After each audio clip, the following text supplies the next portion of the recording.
If you like what you watch, then don't forget to follow us on Facebook and Twitter for the latest updates on The Moore Show. Remember to subscribe to our YouTube channel for new weekly television and radio shows.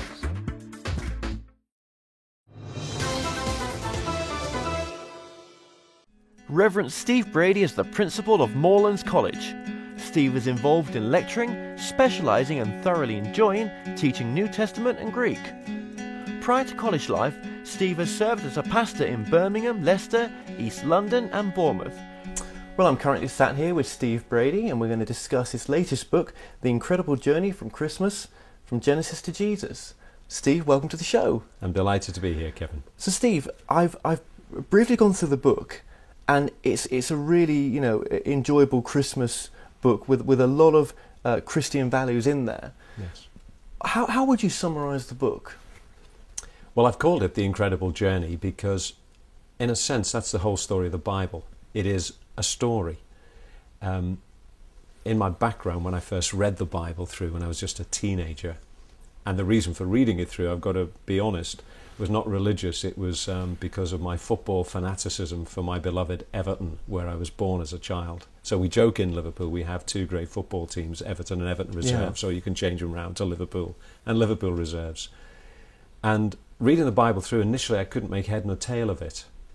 So when I came to write this book, I wanted to give folk a map through the big story of the Bible, because there's lots and lots of little stories and fascinating ones. So in essence, I wanted to give the big story, the journey of God to planet Earth, in essence.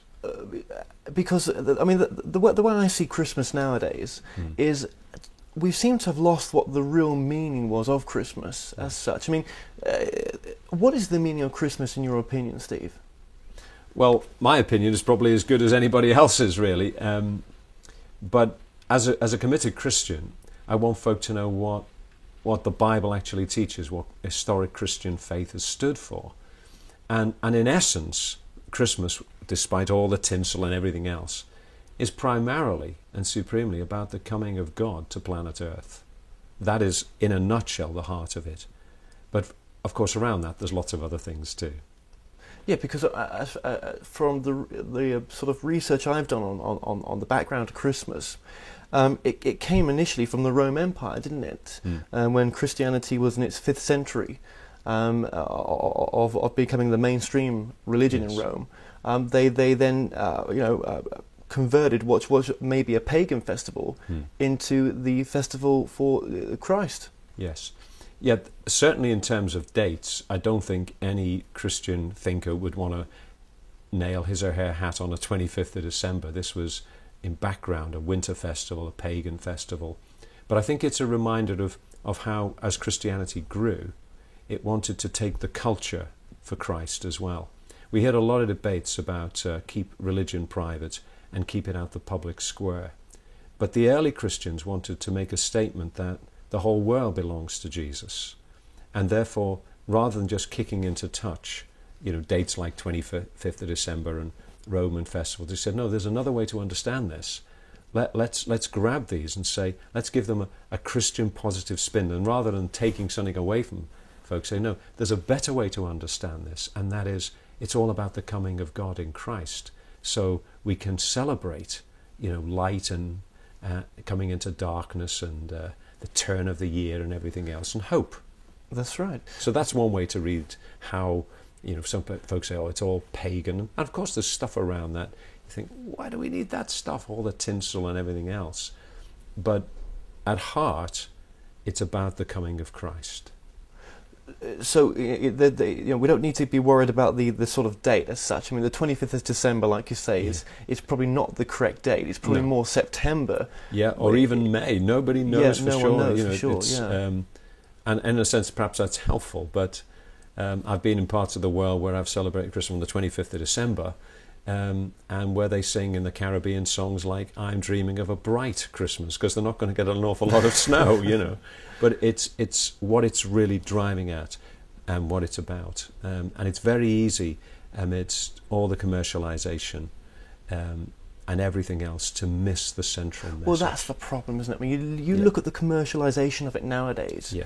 I mean, it's stripped the meaning away, hasn't it? I fear so often it has. And for instance, we talk about giving and receiving of gifts, and again, at heart of Christmas, this is God's gift to us. This is God giving us someone, His own self, His Son. Whereas now, our children, I've got grandchildren too. They're wondering what they are getting for Christmas, rather than what they're going to be giving for Christmas. And at the heart, that's what love's about. It's not what you can get; it's what you can give. And that's what Christians want to celebrate. So you'd say one of the main meanings of Christmas for Christians, or Christianity in general, is of giving and of love. Yes, of course it is. An old carol says, "Love came down at Christmas, love all lovely, love divine."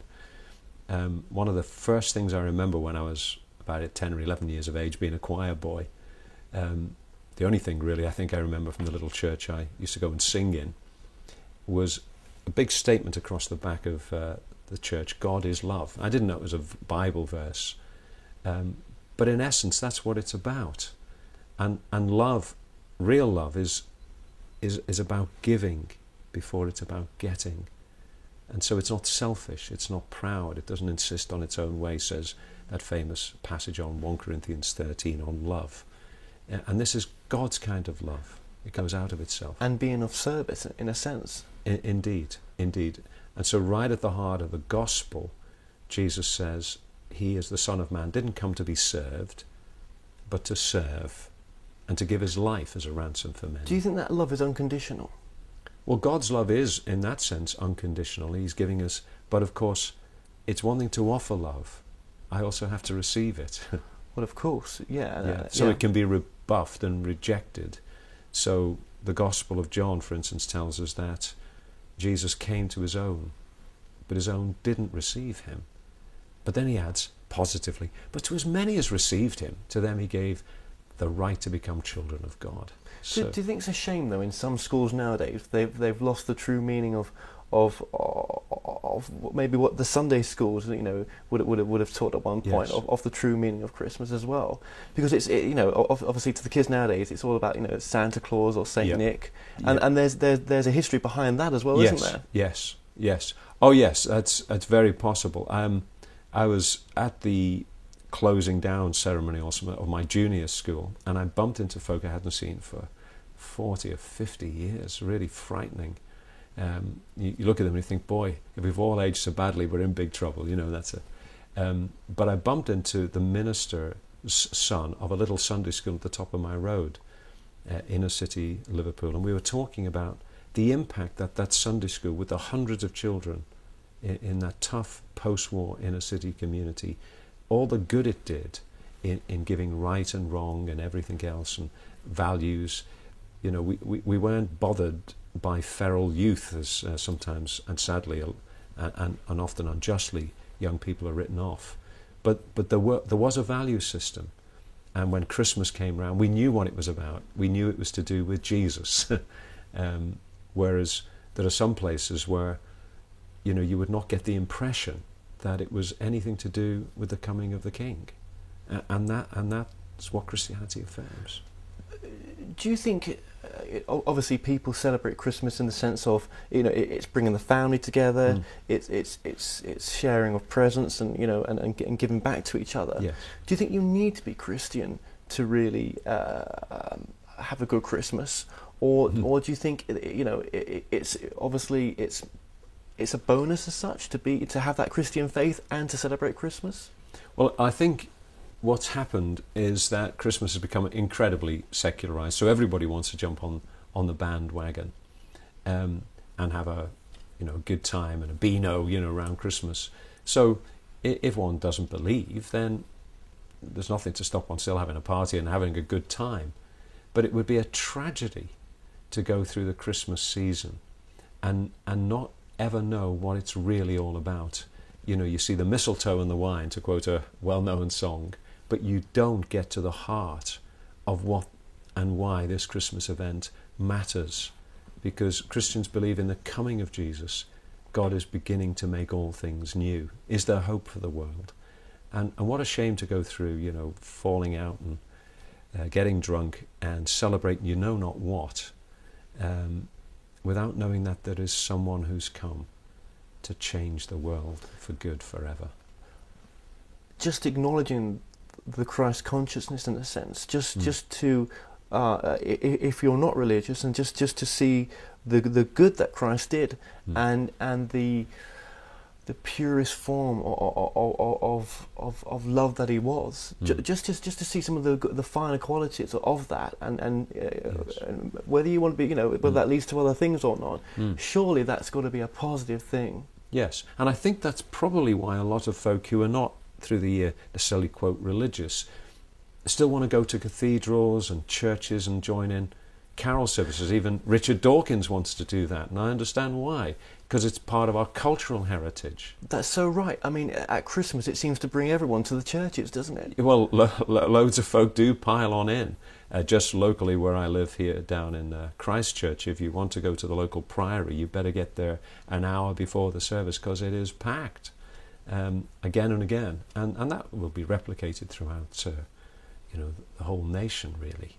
And I think there's a lot of jobs at Christmas that go unreported. I mean, just the people giving back, just in the soup kitchens and everything else that people do unconditionally at Christmas time as well. It's so important, isn't it? Yes, we talk about the Christmas spirit, and behind that is this sense of wanting to give. And as somebody said, we're never more godlike than when we give, and we're certainly never more godlike when we give ourselves. Because God gives himself to us. That's the point. So. What would you think, God would want from us at Christmas time? Well, I think the first thing he wants is an acknowledgement that Christ has come. As the carol puts it, joy to the world. The Lord has come. Let earth receive her King.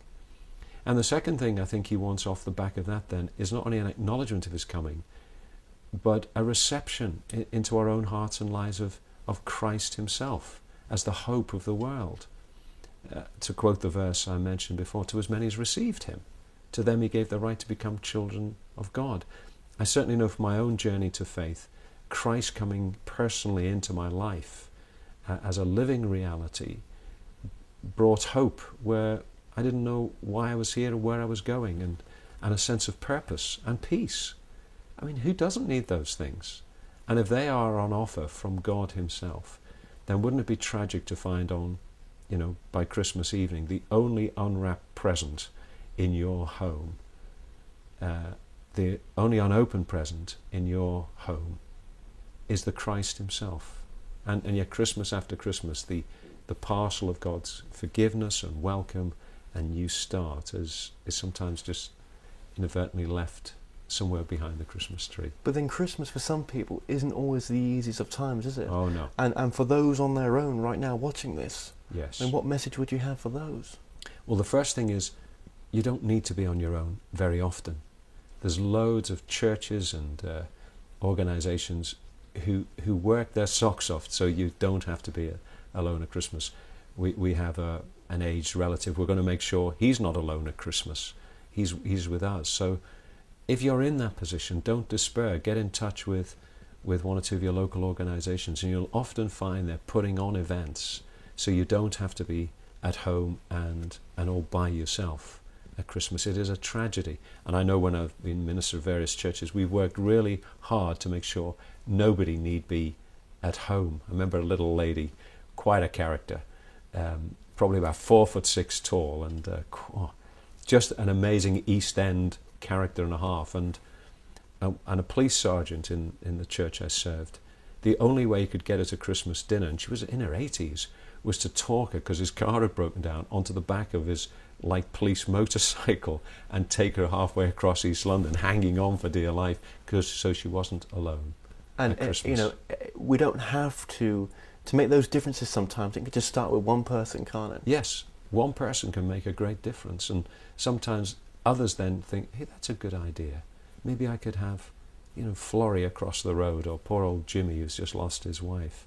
In other words, look out for others, because the truth is, nobody gets blessed when we're all selfish. and Christmas is saying to us, God's not selfish. He's giving himself to us, And likewise, Christians should be and ought to be the kind of people who are going out and beyond themselves. We don't need any encouragement to be selfish. We hear all the time about people pilloried, in banking or whatever, selfish and directors of this and that. I don't know if that's justified or not, but what I do know is there's nothing attractive about selfishness. What I do know is there's everything attractive about giving, and that's the heart of Christmas. God so loved the world that he gave his one and only Son. So whoever believes in him should not perish but have everlasting life. John chapter 3:16, one of the best known verses in the Bible. What kind of message would you like to give to the audience, basically, as a final message? Well, I'd like to tell them that there has been an incredible journey from heaven to earth, so that the Son of God became a Son of Man, so that the sons and daughters of humankind can become the sons and daughters of God again and begin to reflect his being and his ways, his priorities into a sad and so often hopeless world. It need not be so. Christ has come, and therefore I'm not a pessimist. I'm not even a realist, because Christ has come. I'm an optimist, and so can we all be. Steve Brady, thank you so much for joining us today. It's been my extreme privilege. Thank you. To find out more information on Steve Brady, just go to my website, themoreshow.co.uk, and don't forget you can follow us on Facebook and Twitter to get the latest updates on the show. Now, playing us out is Newport Community Voice with Joyful Joyful, Merry Christmas. So until next time, have a fantastic Christmas, and I'll see you soon. Visit themoreshow.co.uk/shop to purchase products and services from your favourite past guests. If you're new to this site, you can also catch up on the previous television and radio shows through YouTube and the More Show website.